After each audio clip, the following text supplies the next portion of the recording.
बिहार में हो रहे एसआईआर यानी वोटर वेरिफिकेशन का असर अब झारखंड में भी देखने को मिल रहा है। झारखंड मुक्ति मोर्चा के महासचिव और प्रवक्ता सुप्रियो भट्टाचार्य का कहना है कि उन्हें पहले से अंदेशा था और अब पक्की सूचना है कि 1 अगस्त से झारखंड में भी वोटर वेरिफिकेशन की प्रक्रिया शुरू हो सकती है। उनका तर्क है कि झारखंड बिहार से अलग प्रकृति वाला राज्य है और यहाँ चुनाव आयोग की इस तरह की किसी भी कार्रवाई का पुरजोर विरोध किया जाएगा। पिछले महीने के 26 तारीख को मैं दिल्ली से आया था और सीधे यहीं पर ये प्रेस कॉन्फ्रेंस करके बोला था कि बिहार में तो शुरू हुआ है, अगला नंबर हमारा है और 1 अगस्त से ये शुरू होगा।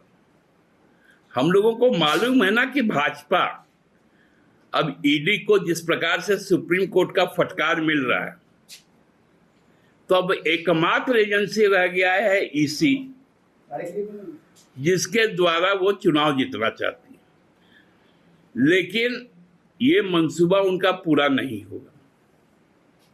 जिस तरह लोग बिहार में आज के दिन में आंदोलनरत, उसी तरह हम भी यह सुनिश्चित करेंगे कि हमारा एक भी नागरिक का नागरिकता नहीं छिनेगा। हर झारखंडी झारखंड के लिए, देश के लिए वोट करेगा। ये मताधिकार को छीनने का अधिकार हम हरगिज इलेक्शन कमीशन को नहीं देंगे।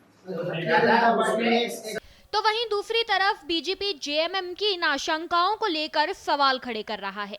झारखंड बीजेपी प्रवक्ता अजय शाह का कहना है कि बिहार में एसआईआर एक जरूरी प्रक्रिया है, जहां 51 लाख फर्जी या निष्क्रिय वोटरों के नाम हटाना लोकतंत्र की शुद्धता के लिए आवश्यक था। उन्होंने कहा कि अगर झारखंड में भी ऐसी प्रक्रिया शुरू होती है तो जेएमएम को सहयोग करना चाहिए, विरोध नहीं।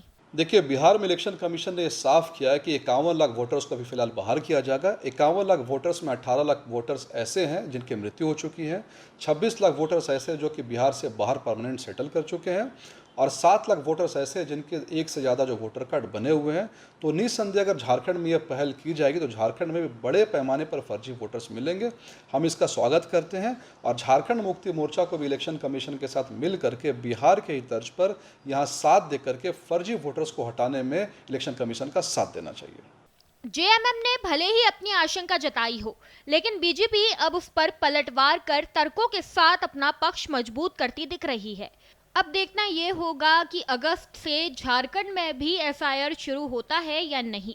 देश स्तर पर कांग्रेस और उसके सहयोगी दल एसआईआर को लेकर, खासकर बिहार में एसआईआर को लेकर केंद्र सरकार और चुनाव आयोग पर तमाम तरह के आरोप लगा रहे हैं। ऐसे में अब जब झारखंड मुक्ति मोर्चा ने झारखंड में एसआईआर होने का संदेह व्यक्त किया है, तो बीजेपी चुटकी ले रही है, कह रही है कि झारखंड में तो चुनाव नहीं है।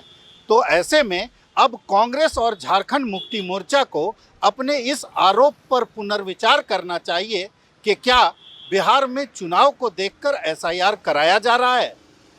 भारत एक्सप्रेस के लिए कैमरामैन धर्मेंद्र के साथ मधुकर आनंद, रांची।